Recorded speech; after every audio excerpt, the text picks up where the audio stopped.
Kerry, Niigaan, thanks so much for being with us as usual. Kerry, let's start with you. Addiction seems to be an issue right across the country. What do you think is behind some of this? That's a really big question. That addiction comes from so many different elements. To say like one particular factor is causing addiction is really something that if we knew that, then there wouldn't be addictions, right? Mm-hmm. That it's so multifaceted that we don't have a single answer. Therefore, we don't have a reason or any mechanism in place right now that can fix the situation we're in. But right now, it's spiraling. We see it right now. In Regina alone, we've had 55 deaths in January, Wow. suspected overdoses, um, confirmed or suspected. It's it's it's continually rising. So CBC released this really great portrait of um, of addictions, the face of addictions. 1,200 deaths since 2020.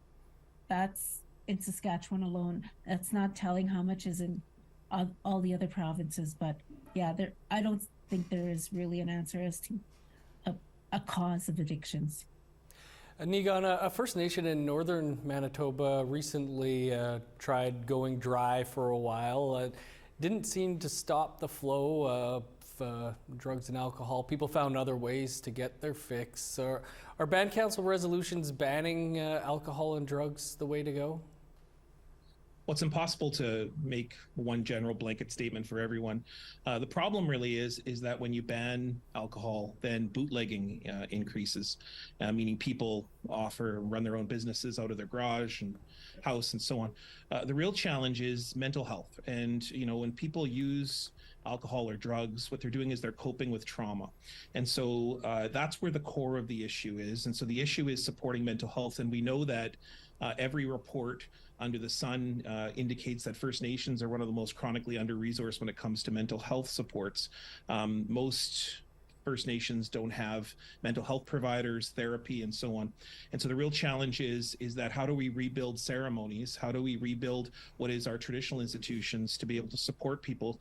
Because it is a fact that when you have strong language programs, cultural programs, elder programs, it cures suicide epidemics, cures addiction. When people are on the land, then they don't feel the need to escape from trauma because the land takes care of us. And so that's really the challenge. The challenge is mental health. And while band council resolutions are important, and certainly I've seen some of them work, the fact is that we need to rebuild our cultural institutions, and that's where our funding and supports from our First Nations governments should be going into.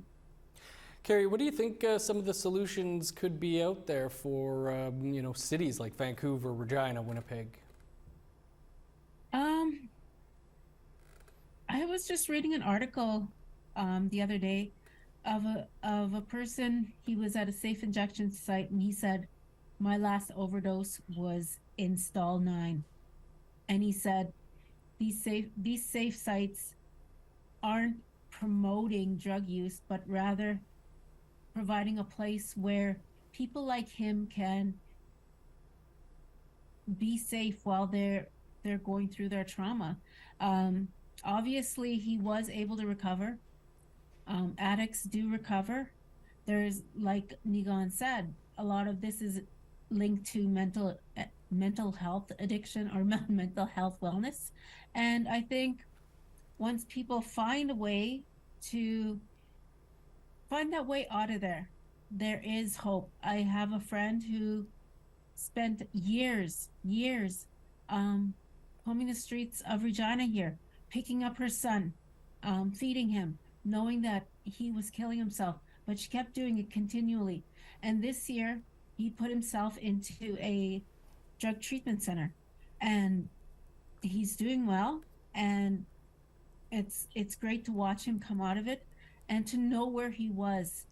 There is hope. There is A lot of people are just doing it on their own, but like Niigaan said, if we had centers where people can go, they can go to access ceremonies and have that connection, have something where they can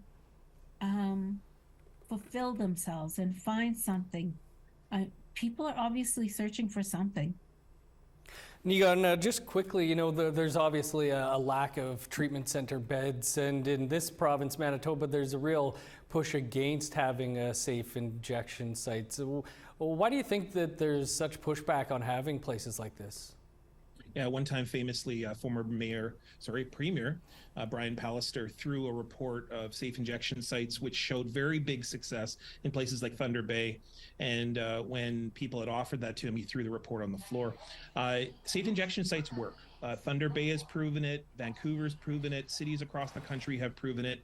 There is a small mobile safe injection site here in Winnipeg that is able to support people to be able to use safely, so that if they overdose, then they're in a safe setting. They also have access to counselors and people who can help them to get off addiction. The fact is, safe injection sites not only work for people, but they also provide supports for taxpayers. I mean, when in Thunder Bay, for example, when the safe injection site was installed, crime went down 20% throughout the city, and particularly city services like paramedics, like police officers, like the justice system, all saw less use of the system for what is ultimately a mental health issue. Kerry, Niigaan, we'll have to leave it there. Appreciate both of your time as always. Amigwetch, thank you.